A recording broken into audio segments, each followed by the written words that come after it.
has spoken about 0.7% contribution.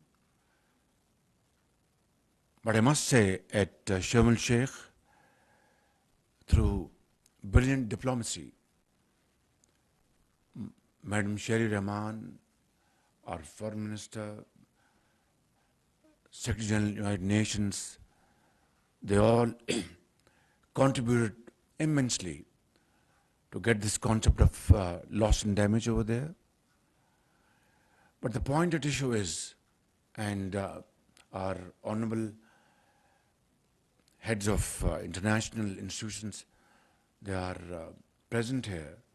I'd like to submit this point for their very kind consideration, that what is the fault of the countries like Pakistan having no contribution in greenhouse emissions?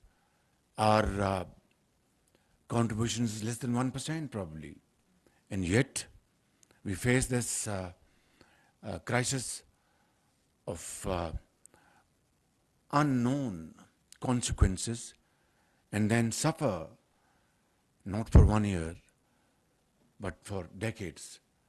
This is something I think we need to really ponder over, because and then in the end of the day we are granted loans to be paid back, and then granted loans again to be paid back. This is a vicious cycle, and this needs to be addressed to in its real perspective. So what is the solution? I think that is for this August Assembly, represented by great experts, great minds, to advise the government of Pakistan as to how to deal with this menace. Because just hoping that it will not happen will not work. I mean, if, God forbid, we have even a semblance of last year's devastation, what will happen?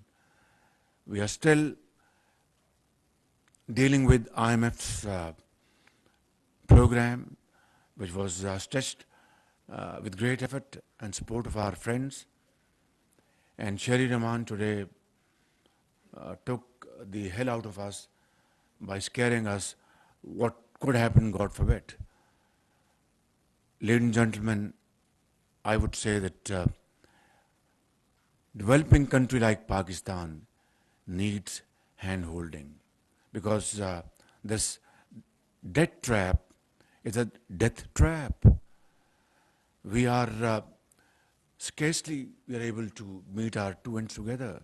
Look at our yawning gap of our imports and our exports. And then to fill the gap is a very big challenge. And then on top of that, if we have such terrible natural accidents, then we need extra money to deal with that particular situation. I think this is the question we need to answer, and I'll plead with all of you to kindly think of it and come forward with solid recommendations which can then be implemented in letter and spirit. Finally, I'd like to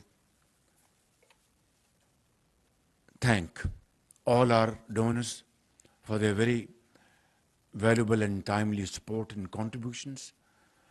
And I would like to extend my heartfelt Mubarakbad to Sherry Rahman Sahiba for wonderful diplomacy in Sharm el-Sheikh. I know she was, running from pillar to post. And finally, along with the support of Secretary General of the United Nations and other friends, we were able to have this concept of loss and damage accepted over there.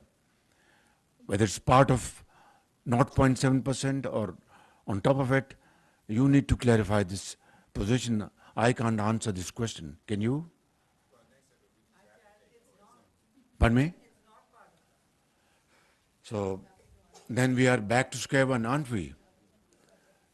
Ladies and gentlemen, therefore I want to say one thing very clearly, and something I have been repeating over and over again in the last few months and the last few days, that we need to stand on our own feet.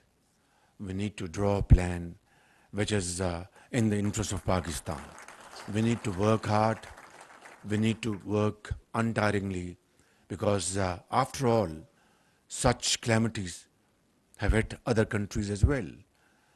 But as a result of climate change, probably Pakistan is one of the first 10 victims around the globe, which is absolutely horrifying.